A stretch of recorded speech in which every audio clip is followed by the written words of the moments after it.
नमस्कार, मैं कमलेश कबीर आपका एक बार फिर स्वागत करता हूं इस नए एपिसोड में। इस एपिसोड में हम बात करने वाले हैं दिल्ली की। दिल्ली विधानसभा का बजट सत्र सुचारू रूप से चल रहा है, हम कह सकते हैं। और जब ये बजट सत्र चल रहा है तो बजट के आंकड़े पेश किए जा रहे हैं। भारतीय जनता पार्टी सरकार ने बजट पेश किया है और अब उसके ऊपर बजट के ऊपर चर्चा चल रही है। अब ऐसे में आम आदमी पार्टी की आप समस्या समझ सकते हैं, लेकिन मैं उसके ऊपर आऊं उससे पहले जब बजट जो अभी पेश किया गया तो उसमें एक प्रोजेक्टेड आंकड़ा दिया गया बजट का, और वो आंकड़ा दिया गया 68,700 करोड़ के आसपास। तो आप बजट दिल्ली के बजट के ऊपर, जब दिल्ली के विधानसभा चुनाव के परिणाम थे, परिणाम आने के बाद में मैंने एक वीडियो बनाया था और उससे एक महीने पहले भी मैंने एक वीडियो बनाया था। तो ऐसे करके मैंने जो है वो 2 या 3 वीडियो बजट के ऊपर बनाए थे। आप उठा के देख लीजिए। मैं उस वक्त बात करता था कि 70,000 से 72,000 करोड़ प्रोजेक्टेड जो बजट का जो रेवेन्यू जनरेट करने का दिल्ली का है वो इतना है, और आम आदमी पार्टी की सरकार में 64,000 करोड़ के आसपास जो है वो रेवेन्यू इकट्ठा हुआ था। तो हम कह सकते हैं कि हमारा वो आंकलन जो था तथ्यों पर आधारित था और उसमें सारे फैक्ट्स जो थे वो सही जा रहे थे। और जब दिल्ली का विधानसभा चुनाव परिणाम आया तब हमने चर्चा की थी कि क्या मोदी की गारंटी पूरी हो पाएगी या फिर मोदी की गारंटी खतरे में तो नहीं है। अब इसके पीछे की कहानी ये थी कि जब दिल्ली का रेवेन्यू जो है वो लगभग 70,000 करोड़ के आसपास आता है, तो अगर ओवर बजट होता है तो फिर सरकार खर्च कहां से करेगी। लेकिन फिर सवाल खड़े हो जाते हैं जब आपने देखा होगा कल आतिशी मारलेना इस बजट के ऊपर कुछ बोल रही थी, और जब वो बोल रही थी तो आतिशी मारलेना ने यही कहा कि जब 68,700 करोड़ का प्रोजेक्टेड जो है वो रेवेन्यू का या बजट का जो है दिल्ली का वो कलेक्शन है, तो फिर भारतीय जनता पार्टी 1 लाख करोड़ का बजट जो है वो कैसे पेश कर सकती है। तो फिर ये तो जुमला पार्टी हो गई। तो अब मैं इसको थोड़ा सा ना उल्टा कर देता हूं। मैं उल्टा इसलिए कर देता हूं क्योंकि आम आदमी पार्टी भले ही कितनी भी कहें, क्योंकि आपने देखा होगा अरविंद केजरीवाल कहते थे कि पैसे की कोई कमी नहीं है, और जब पैसे की कमी नहीं है तो अरविंद केजरीवाल की पूरी पार्टी को पता है कि दिल्ली का रेवेन्यू जो है वो कितना आता है और बजट के लिए कितना। इसलिए आपने देखा ना महिलाओं को 1,000 रुपए दिए गए, ना यमुना नदी की सफाई की गई, ना जो है वो सड़कों पर काम हुआ। इसके अलावा अगर आप देखोगे तो ना ही जो है वो घरों में पेयजल का जो परियोजना थी वो कंप्लीट हो पाई। क्यों नहीं हो पाई? क्योंकि आम आदमी पार्टी दिल्ली का जो पैसा था उसको खर्च कर रही थी अपने केस लड़ने में, हम कह सकते हैं चुनावों में, या फिर फ्रीबीज की जो रेवड़ियां थी कुछ लाभार्थी वर्गों को खुश करने के लिए। और ये दिल्ली की सच्चाई थी। लेकिन ये सच्चाई पूरे 11 साल तक अरविंद केजरीवाल ने स्वीकार नहीं की। लेकिन अब आतिशी मारलेना सीधे तौर से तो हम नहीं कहेंगे, लेकिन इनडायरेक्टली जो है वो इसको स्वीकार कर रही है। और कैसे कर रही है? अगर जहां पर आपको पता होगा दिसंबर में हमने बात की थी, और जब हमने बात की थी, सॉरी दिसंबर से पहले हमने बात की थी, जब आतिशी मारलेना ने एक एप्लीकेशन जो है वो मूव करी थी सेंट्रल गवर्नमेंट को 10,000 के लोन के लिए, 10,000 करोड़ के लोन के लिए। और उस वक्त वित्त सचिव हुआ करते थे आशीष वर्मा दिल्ली सरकार के। उन्होंने जो है वो इसको काउंटर कर दिया था, और आशीष वर्मा ने इसके ऊपर आपत्ति दर्ज की थी कि इस वक्त जब दिल्ली चुनाव में जा रही है तो दिल्ली सरकार को जो है वो खर्चा कम है, ऐसे में 10,000 करोड़ का ऋण जो है वो लेना नहीं चाहिए, क्योंकि इससे ब्याज बढ़ेगा और दिल्ली के ऊपर अतिरिक्त बोझ पड़ेगा। और जब इस बजट में अगर आप देखोगे तो यही जो है वो भारतीय जनता पार्टी की सरकार ने इसका दायरा जो है वो 15,000 करोड़ का रखा है। अब इसके ऊपर जो आतिशी मारलेना सवाल खड़े कर रही है, तो आप सोच के देखिए कि आतिशी मारलेना ने फिर 10,000 करोड़ की एप्लीकेशन किस तरीके से मूव करी थी। तो ये यहां से जो है वो अरविंद केजरीवाल की राजनीति आपको समझ में आएगी।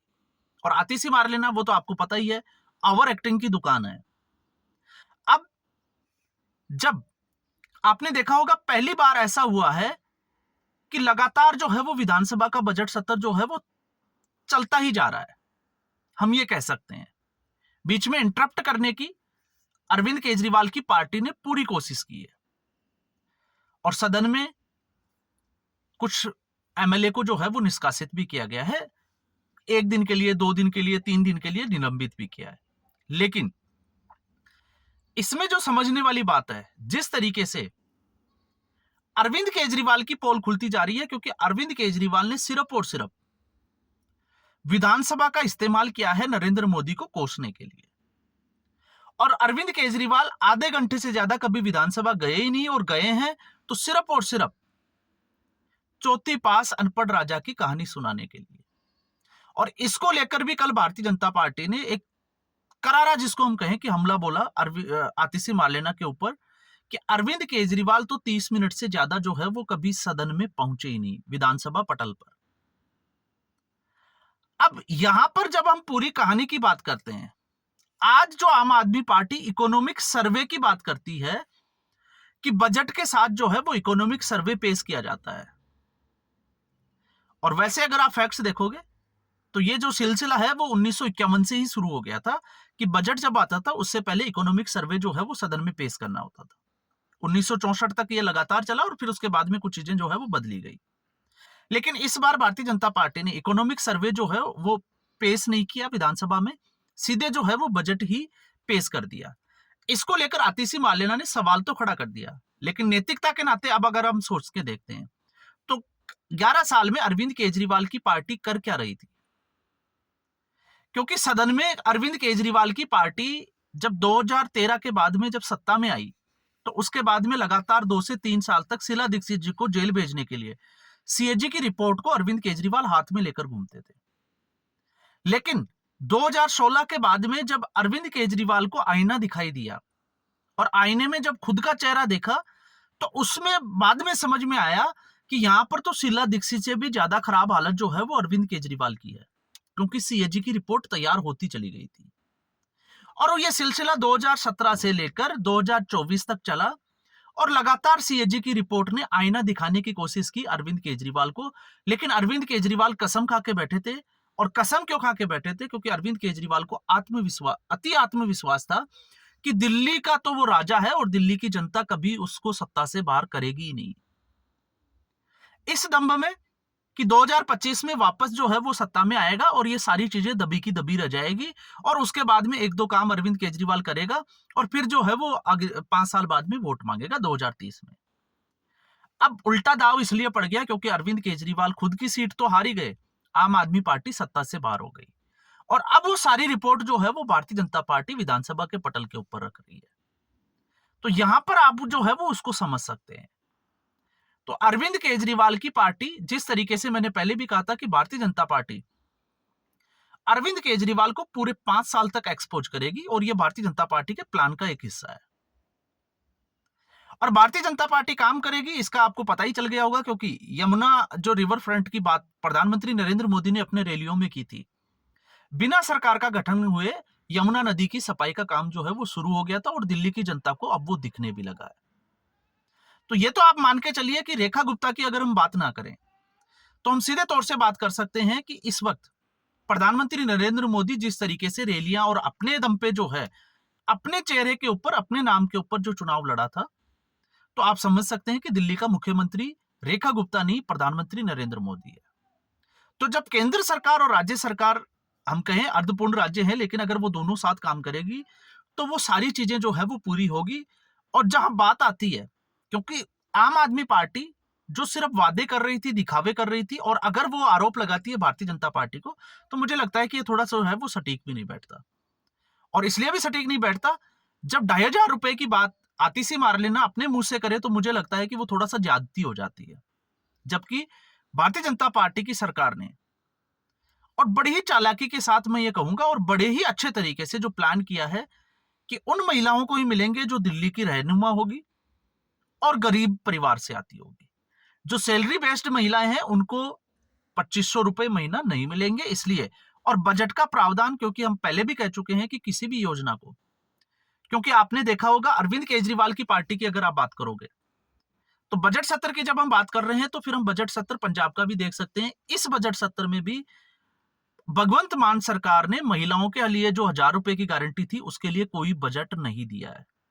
तो इसका मतलब आप मान के चलिए कि वहां पर भी केजरीवाल की ये गारंटी पूरी अब भी नहीं होने वाली है, जबकि 3 साल जो है वो सरकार को पूरे हो गए। तो यहां पर यह है अरविंद केजरीवाल की कथनी और करनी में फर्क। और भारतीय जनता पार्टी ने ये सोच के रखा है, प्लान करके रखा है कि आने वाले 5 साल में अरविंद केजरीवाल के लिए सारी मुसीबतें जो है वो दिल्ली में वो एक्सपोज करते जाएंगे और दिल्ली की जनता को अरविंद केजरीवाल को कम से कम जो है वो भूलने नहीं देंगे। और वैसे अगर आप देखोगे तो अरविंद केजरीवाल के कारनामे भी कुछ ऐसे ही है कि भूलने देना भी नहीं चाहिए। अब सवाल ये आ जाता है कि दूसरी तरफ पंजाब जो है वो अब शिक्षा का नया मॉडल पेश कर रहा है और उसमें मनोज सिसोदिया को आगे रखा जा रहा है। अलग से हम उस पूरे एक वीडियो जरूर बनाएंगे कि शिक्षा की जो अगर क्षेत्र की हम बात करें और स्कूलों की जो हालत थी वो किसने सही की थी, कब सही हुई थी, वो सारे मैं एक बार आंकड़े जो है वो निकालूंगा और फिर आपके सामने रखूंगा। तो आपको जो है वो आंखें खुली की खुली रह जाएगी कि ये जो बदलाव की जो बात कर रहे हैं पंजाब में वो किसने किया है। और मनीष सिसोदिया को सिर्फ और सिर्फ आपने देखा है तीनों कट्टर ईमानदारी का मॉडल, शिक्षा का मॉडल और स्वास्थ्य का मॉडल सत्येंद्र जैन, मनीष सिसोदिया और अरविंद केजरीवाल और साथ में विभव कुमार, ये सारी टोली जो है वो अब दिल्ली के बजाय कहां जाकर बैठ गई, पंजाब में। क्यों बैठी है ये हम पहले ही जो है वो अलग से वीडियो में चर्चा कर चुके हैं। तो आज के एपिसोड में बस इतना ही। उम्मीद करूंगा वीडियो एपिसोड आपको पसंद आया होगा। वीडियो को लाइक करें, शेयर करें, चैनल जरूर सब्सक्राइब करें। धन्यवाद।